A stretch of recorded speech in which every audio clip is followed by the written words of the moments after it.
Hello friends, સ્વાગત છે મારી કિચનમાં. તો આજે આપણે બનાવીશું ઉનાળાની ખાસ અને ખૂબ જ તાજગીભરી ગુજરાતી રેસીપી કેરીનો બાફલો, જે તમારા શરીરને ખૂબ જ ઠંડક આપે છે અને તમારી જે શરીરની લૂ છે એ દૂર કરે છે. તે પહેલાં મારે વિડીયો જો તમને ગમે તો મારી ચેનલને સબસ્ક્રાઈબ કરવાનું બિલકુલ ન ભૂલતા અને તમારા પરિવાર અને મિત્રોને શેર કરવાનું બિલકુલ ન ભૂલતા. તો ચાલો આપણે બનાવવાની શરૂઆત કરીએ. તો અમે અહીંયા 2-3 કેરી લીધી છે. તો કેરીના તમે છાલા કાઢી દેવાના છે. એકદમ પ્રોપરલી છાલા તમારે કાઢી દેવાના છે અને પછી જ આપણે એને કટિંગ કરવાની છે. તો હવે આપણે કટિંગ કરીશું. તેમાં એક સરખું કટિંગ કરવા માટે તમારે આવી રીતના કટિંગ કરવાનું છે, તે જેથી તમારી બધી જ કેરીઓના જે પીસ છે, જે કટિંગ થાય એ એક સરખી થાય. એના માટે તમારે આવી રીતે કટિંગ કરવાનું છે. અને હવે જે બીજી 2 કેરીઓ છે એને આપણે કટિંગ કરી દઈશું.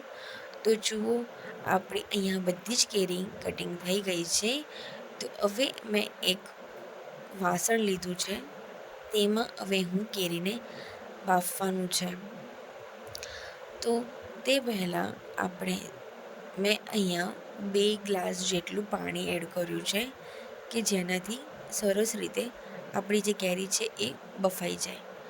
જુઓ, અહીંયા 5 મિનિટ થઈ ગઈ છે. 5-10 મિનિટ સુધી આપણે એને બાફવાની છે. 5-10 મિનિટ સુધી બફાઈ ગઈ છે. હવે આપણે એને ઠંડી થવા દીધીશું. તો ઠંડી થયા બાદ આપણે એને મિક્સર જારમાં એને ઉમેરી દેવાની છે. બધી જ કેરી ઉમેરાઈ જાય એટલે પછી આપણે તેમાં મસાલા એડ કરવાના છે. તો મેં અહીંયા 2 ચમચી જેટલો મરી પાવડર એડ કર્યો છે. મરી પાવડર તમે ઘરે બનાવી શકો છો. અને અડધી ચમચી જેટલું મેં અહીંયા કાળું નમક લીધું છે અને 1 ચમચી જેટલું મેં આખું જીરું લીધું છે. તમે આખું જીરું બ્લેન્ડ કરીને પણ યુઝ કરી શકો છો. અને 1 ચમચી જેટલું મેં સંચળ પાવડર એડ કર્યું છે. અને બીજું કે તમે ખાંડ તમારા સ્વાદ અનુસાર યુઝ કરી શકો છો. મેં અહીંયા 5-6 ચમચી કેરી મારી થોડીક મીઠી છે એટલે મેં અહીંયા 5-6 ચમચી જ ખાંડ એડ કરી છે. જુઓ, આપણું અહીંયા સરસ બ્લેન્ડ થઈ ગયું છે મિક્સર જારમાં.